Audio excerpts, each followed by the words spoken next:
It is very rare for us to be up pre-breakfast stream, but we are up pre-breakfast stream. Hello everyone and welcome to Tuesday.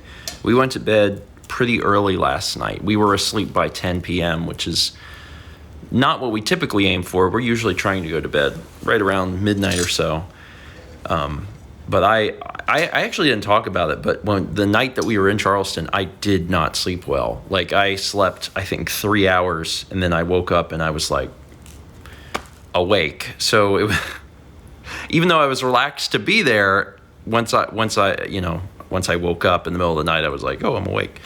So I was super tired last night, fell asleep, no problem at 10, and then woke up this morning around 5. I think it was around 5 o'clock, and I could tell Mal was awake, and you had just woken up, right? Mm-hmm.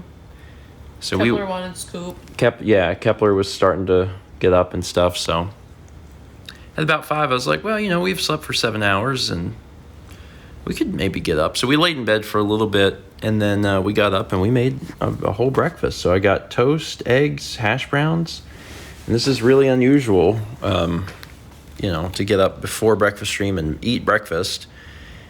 But we were talking about it, and I was like, it's so nice to get up real early and see the sun coming up and to watch news. And it's not even about watching the news. It's just like a feeling. There's a feeling of being up really, really early where there's hardly any light, and you're eating something and drinking something, and it's the concept of news. It's not about watching, like, local news or national news. It's just like the news is on, and I like that feeling, and I don't get to do it too much. So we will have already eaten by the time breakfast stream happens, and yeah. You know what? That's fine. Okay. Oh my God. Okay. What was the last thing I filmed? I don't remember. Did I film this? I filmed when we were eating breakfast. Okay, we did breakfast stream. Oh, we did breakfast stream. Came over to the doctor. This was a follow-up to the stomach ulcer appointment. So we talked about, the fact that the medicine helped, but also that I had missed a day of the medicine. And after I missed a day of the medicine, all of my pain came back like immediately, and then it took 2 days or so of taking the medicine again for it to go away. So she was like, well, that's not great, because that sounds like, things are worse than, suspected. So she was like, you should do a blood test for H. pylori. And I was like, okay, that's fine. She also wanted me to see a gastroenterologist, but I was like, I'm already seeing a gastroenterologist, because we already scheduled a gastroenterologist for next month, which part of it is for stomach ulcer, because it's like, hey, I have a stomach ulcer and kind of want to see a gastro person about it. But then also because I've never seen a gastroenterologist for IBS, and I have IBS or something like it, so it makes sense to see a gastro. Anyway, so we got that taken care of, and they say, go back in the waiting room and we'll call you for the blood work. So they called me back for the blood work. I have had blood work many times. Many times have I had blood work. I have never in my life had someone hurt me this bad. Oh my God. The needle, first off, before we ever even got to the needle, I knew something was wrong, because kept checking all over my arm, tapping and looking and squeezing and moving my arm. And I was thinking, it's like, this is weird. This has never happened. Why is this happening? So then when we finally got to the needle goes in, and I'm like, okay. And we're just sitting there, and I'm thinking, all right, are we good? And then needle starts to move, and I'm like, oh my, and I do needles really well. Mal, you would have been on the floor. Oh, I would have been out. You would have been on the floor. The needle started to root around in my arm, and I got so nauseous immediately. I was like, oh. And she's like, I guess, and then she's like tapping on my arm while and I'm like, what are you doing? then she was like, can you hand me, she was talking to the other nurse. She's like, can you hand me the thing to do with it? And she's like, yeah. And she goes, yeah, it's coming. It's just coming real slow. It's like, listen, lady, I've had blood work done plenty of times. There ain't been no problem. You're the problem. Ah! Maybe she was new. She's probably new. She's probably new. In which case, hey, I'm happy to contribute to someone's knowledge. Oh my God. I about came unglued in there. And I'm someone that, like, I don't have any problems with needles, but I don't think I've ever had a needle root around my freaking arm before. It's funny because I remember a story that my dad has told. Okay, I think I'm done hearing about this. Anyway, I won't tell the story, but it was similar to what just happened to me. And I always was like, oh, Dad. And now I'm going to tell him this, and he's going to say, that happened to me once.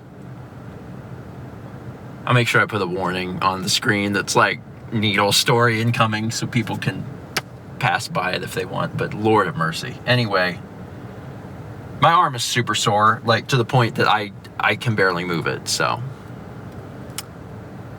that sucks. Hopefully they'll get the results for the H. pylori back, and then we'll know a little bit more. And if it is H. pylori, then I need an antibiotic. Cool. So after coming home, I needed a nap anyway. I can't remember if I mentioned it on the vlog.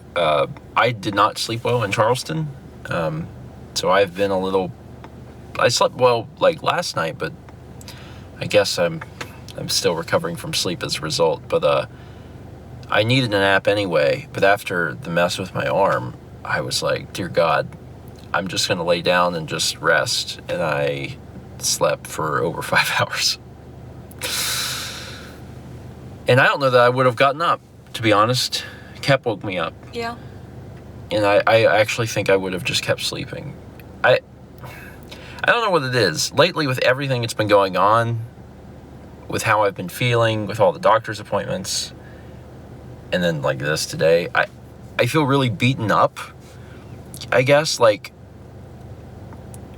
very much physically, a little bit mentally, but like very much physically. I'm like, when is this going to end? When am I going to not feel crappy? I don't know. I'm not sure. But my refill is ready for CVS, and I am happy to get it because these meds are the ones that have been keeping the pain and discomfort away. So I'm excited about that. And I'm excited to see the gastroenterologist next month. Yeah. I mean, for one, to maybe get some more information about IBS, sure.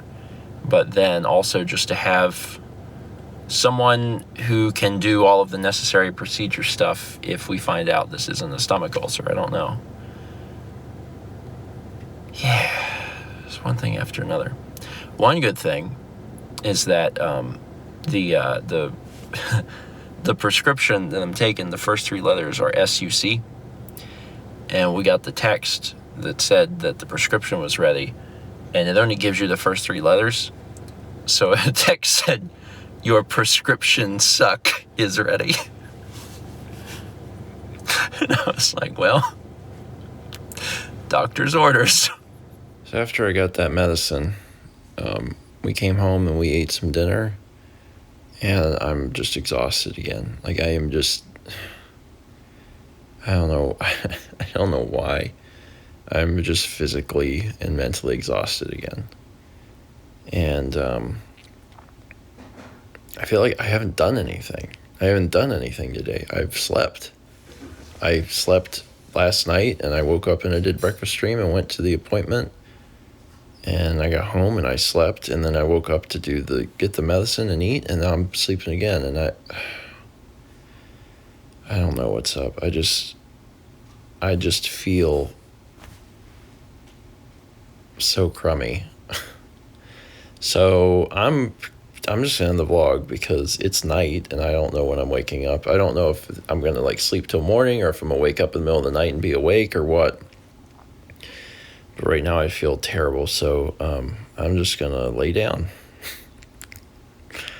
And tomorrow we'll see if tomorrow is a better day, because today was not good. Not a great one. That's okay. Some days are bad. That just when a day is bad, it just means that it has a chance for a better day to show how good it is. Okay, that's it. Thank you for watching. Let's get back tomorrow, shall we?